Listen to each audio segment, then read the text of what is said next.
world moves fast. Your workday, even faster. Pitching products, drafting reports, analyzing data. Microsoft 365 Copilot is your AI assistant for work. Built into Word, Excel, PowerPoint, and other Microsoft 365 apps you use. Helping you quickly write, analyze, create, and summarize. So you can cut through clutter and clear a path to your best work. Learn more at Microsoft.com/M365 Copilot. This is amazing. Right after today's Daily Tech Update, I'm going to play for you a great clip from my nationally syndicated radio show. It's called, I know, The Kim Komando Show. Funny how that works. And hey, if you're not subscribed to it wherever you get your podcasts, what are you doing? You're missing out. You need this intel to live in today's world. Last year wasn't Apple's best year, and this year's not off to a great start either.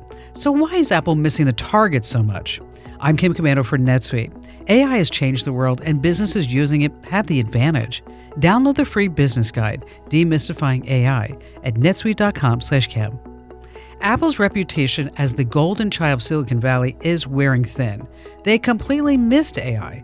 In fact, Apple's so far behind in AI development that it's buying AI from its competitor, Google. And there's more. The new slim iPhone Air is not the big seller Apple had hoped. Most new iPhone buyers get the 17, the Pro, and the Pro Max, leaving the thin iPhone Air with only 6% of Apple's phone sales. But maybe Apple doesn't really care. The iPhone 17 brand wasn't expected to be a big seller because Apple's gearing up for this year's release of a foldable iPhone. So we'll see if their judgment has improved. Enter to win $250 a day with my free newsletter. Sign up right now at getkim.com.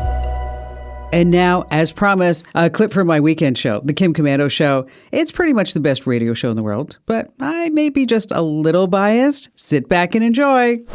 All right, I don't know if you know this about me, Andrew, but I am fascinated with space.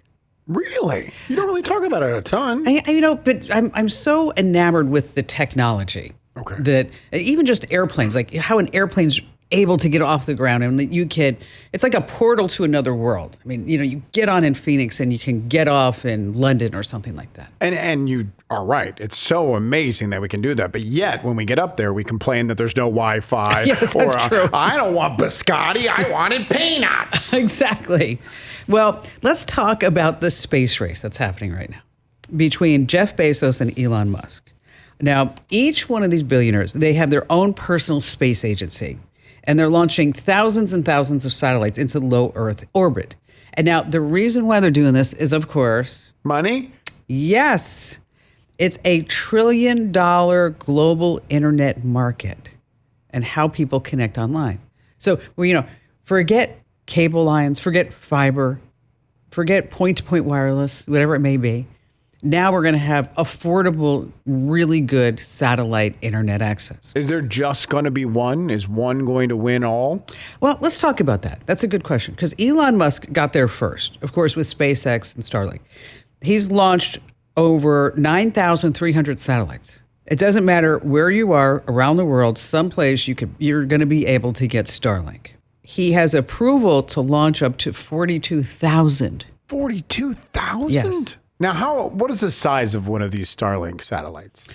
I think they're about, why don't you look up the exact? Okay. And because while you're looking up the exact, let's just talk about the number of people. 9.4 million people pay for Starlink. And Starlink, the big deal is that they partner with T-Mobile so that these satellites act as cell towers floating 340 miles above your head. So when we look at the money, SpaceX is valued at $800 billion. Wow. It's the most valuable private company in the world. And investors are lining up because they're about ready to go public. And I've already called my people at Morgan Stanley. I'm like, I know I didn't do good on GoPro, but I'm feeling like SpaceX is going to be amazing for me. So you think SpaceX will win the war in space for internet? You don't think anyone else will beat them? We're going to talk about Jeff Bezos in a second. Okay. So what's the size of these? It's loading. I need Starlink. You do need Starlink. You want my phone? I can't get anything. Here, you can use my phone. Just come get it. The password is, and don't tell anybody, the password to my phone. Yeah. It's 000000. So don't tell anybody. I got to write that down. Yeah. Hold on. Okay. Now, since you asked about Jeff Bezos, he's behind. His company is Blue Origin. And he calls his network Amazon LEO. Get it for LEO, L-E-O, low Earth orbit. Now, he has plans to launch about 3,300 satellites. And right now he's got 180 up there. And the service will launch, they say, in 2026 here in the U.S. and 4 other countries. Now, he's actually spending $10 billion of his own money to make it happen. And Amazon's investing a lot more in the infrastructure because you have ground stations, the whole operation data centers. And then guess who else is in the space race? China. Yep. They filed paperwork to launch, are you ready for this? 200,000 satellites. China. That blows Elon Musk out of the water. I mean, Musk's sitting there like 49,000. It's like he's in the kiddie pool. And they're calling it the new mega constellation. Of course they are. They say that it wouldn't just provide internet, it would physically block other nations from using the low Earth orbit. Yeah, that's pretty bad. You want the size? Yes.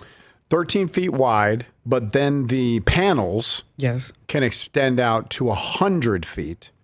I'm guessing 40 feet on each side, 45 feet on each side, and it weighs 1,700 pounds. Wow. So what's behind the space race? Of course, money, $1 trillion.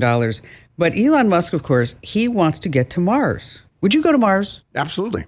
I would actually, we've talked about this on the show before. I would get on a spaceship and just go. Really? To see how far.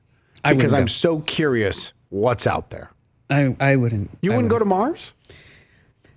Because I don't know if I can come back. Well, but here's the thing. We got to figure out how to get to Mars and then get out of the solar system because at some point the sun is going to either burn out or explode and everything in its path will be gone. Okay. But I don't need to speed up my life cycle on that. Okay. So I'm just saying. Okay. Blue Origin, Jeff Bezos says that he is bringing a brand new commercial space station called the Orbital Reef. And that's going to replace the International Space Station. So it's going private? So he hopes. And he says Orbital Earth is going to be a mixed-use business park. A mixed-used business park? Mixed use. So they're going to like do research and then also have a lawyer's office there? Yes. And apparently it's easier to grow organs in space. Great. How did they figure that out? I don't know. And also space tourists. But here's the problem is that we have all these satellites zooming around. And what a lot of people don't realize is we were actually talking about this word right before the show, the Caribbean. Mm-hmm. The Caribbean? Yes. Is that a Starship rocket exploded 10 minutes after launch and then fiery debris rained down for 50 minutes. A plane had to turn sharply to escape the debris field. One plane had to make an emergency landing. 3 aircraft declared fuel emergencies. The airspace stayed closed for 86 minutes. And all these flights had to divert. And then 2 planes flew dangerously close to each other. They almost collided. But we'll figure it out. We'll perfect it. The first airplanes got up and then came crashing down. The Hindenburg came crashing down. We'll figure it out. Hey, if you love staying tech ahead, then you're going to love. I'm talking about my free newsletter called The Current. Join almost 1 million folks who get it every single day. It's quick, smart, and only takes 5 minutes a day. Yes. Sign up right now at getkim.com. That's getkim.com.